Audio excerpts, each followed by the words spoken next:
યોદ્ધાને જન્મ દેવા માટે આ માતાનો સિંહ ફાળો છે, આ માતાની તાકાત છે. સરદાર વલ્લભભાઈ પટેલ, બાબા સાહેબ આંબેડકર જેવા ક્રાંતિવીરોને, ભગતસિંહ જેવા ક્રાંતિવીરોને જન્મ દેવા વાળી પણ આ જનની છે. એટલે હું ઘણી બધી વાર બોલું છું મારા પટલાણીઓ માટે કે ધરા વિના ધાન ન નીપજે, મન વિના માળું ન હોય. સરદાર ત્યાં જ જન્મે જેની જનેતા પટલાણી હોય.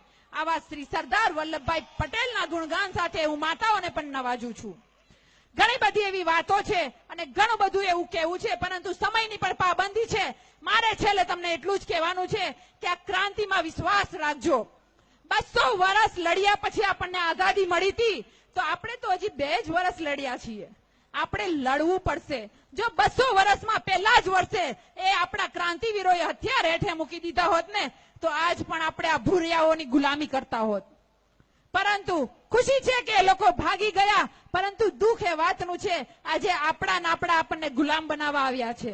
આપણે આ ગુલામીમાંથી પણ મુક્ત થવાનું છે. આપણે લડવાનું છે અને એ લોકોને કહેવાનું છે કે અમને કોઈનો ડર નથી.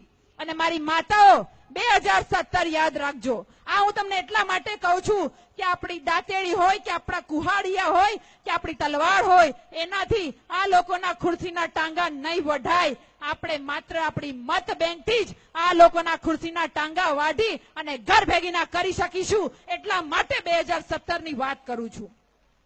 અને હવે વધારે વાત નહીં કરતા, છેલ્લે મારે એટલું જ કહેવાનું છે કે शेरनी की नस्ल कभी शियार पैदा नहीं करती और गुजरात की मां कभी गद्दार पैदा नहीं करती. भेड़ियों की ताकत से शेर मरा नहीं करते और गुजरात की जनता किसी के बाप से डरा नहीं करते, किसी के बाप से डरा नहीं करते. આપણી લડાઈ છે અને આ લડાઈને આપણે એક થઈ અને લડવાનું છે. હવે છેલ્લે એક ભારતીયતાની ભાવના સાથે આપણે શ્રી સરદાર વલ્લભભાઈ પટેલની જય જયકાર બોલાવીશું. જોરદાર ગુંજનાદ હોવો જોઈએ. શ્રી સરદાર વલ્લભભાઈ પટેલને સમગ્ર દેશ એવું કહે છે, સમગ્ર દુનિયા એવું કહે છે કે વીર વલ્લભ વિનુ તને શિરે નમુ સરદાર, આઝાદી આપી ગયો એ કણબીનો કુમાર. જોરદાર જય જય સરદાર, જય જય સરદાર. જય હિન્દ, જય ભારત. ધન્યવાદ. નમસ્કાર. રેશમાબેનનો ખૂંખાર અવાજ, એક આપણી દીકરી કેટલું ખૂંખારીને બોલી શકે છે.